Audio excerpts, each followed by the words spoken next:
Hi, this is Josh Kulp. We are doing Daf Shevui for Masechet Avodah Zarah. We are on Daf Samekh, page 65. And I want to focus on the two stories that begin our Daf this week and talk a little bit about them. So both of these stories begin with a rabbi sending a gift to a non-Jew, either the name Avidarna or Bar Sheshach, on the day of their festival. And this harkens us back to the beginning of the Masechet, where we learned in the very, very first Mishnah that 3 days before a pagan festival, Jews are not supposed to engage in business with them, and that would clearly seem to include sending them a gift. In fact, we saw texts that said you shouldn't give a gift to a non-Jew or an idolater because he might go and thank his idol. And we talked a lot about that, if you want to remember, back at the beginning of the Masechet. So Pitom, all of a sudden, we have rabbis not observing that law and sending gifts to idolaters on the day of their festival. And they say, both cases, Yadana be de lo palach avodah zarah. I know that this particular pagan, this particular non-Jew, does not worship avodah zarah. So I want to make a couple comments about the phenomenon that we read about here.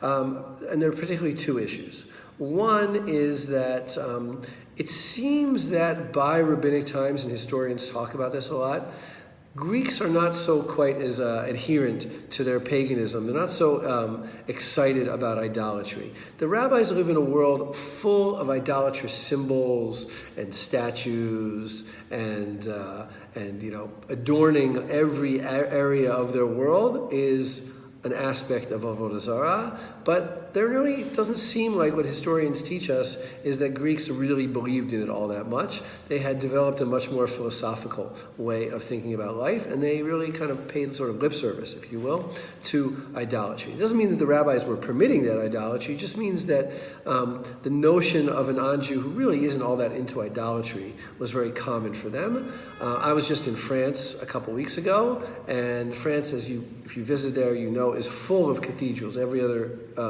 corner is a church, a cathedral, a basilica, and there's art with Jesus all over the place.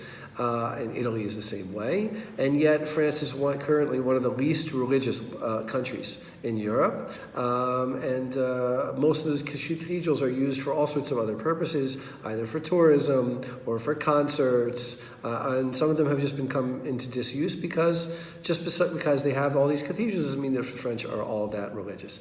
Rabbis seem to have lived in a world a little bit like that. I don't want to make a perfect analogy, where they're not really all that afraid of Avodah Zarah. And rather, what they're supposed to, looking at the rabbis as making stringencies meant to keep us away from Avodah Zarah, oftentimes we can read them as leniencies, saying, look, there are these old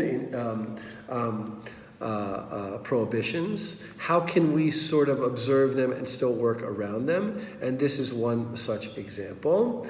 The second thing is that at certain moments it seems like Jews have sufficiently safe identity such that they can allow themselves certain leniencies in terms of their interactions with non-Jews. The wine then becomes a notable exception. We've been learning a lot about the stringencies with wine, and that, I would argue, sort of takes on a life of its own that's divorced from the world of Avodah Zarah and just becomes something that is a marker of rabbinic activity, is that they're a rabbinic religiosity, is that they're very strict on the wine prohibition. But in other cases, throughout the Masechet, we found that the rabbis were exceedingly lenient, and this is one of those cases. And I think that it should sort of alert us to a paradox that's relevant in our own times, is that sometimes when one person's identity is very solidly formed in one area, the person can be a little more lenient and explore certain boundaries or stretch boundaries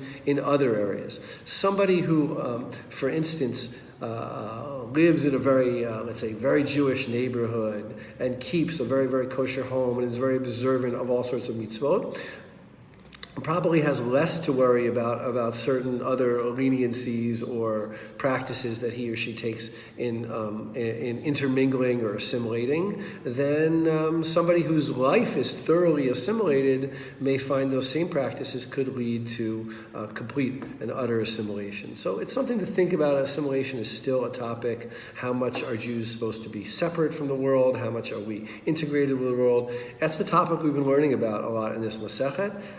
And I think these two examples of these stories are interesting in the sense that rabbis say we can send gifts to non-Jews. We don't have to worry about that prohibition because they don't really worship idols.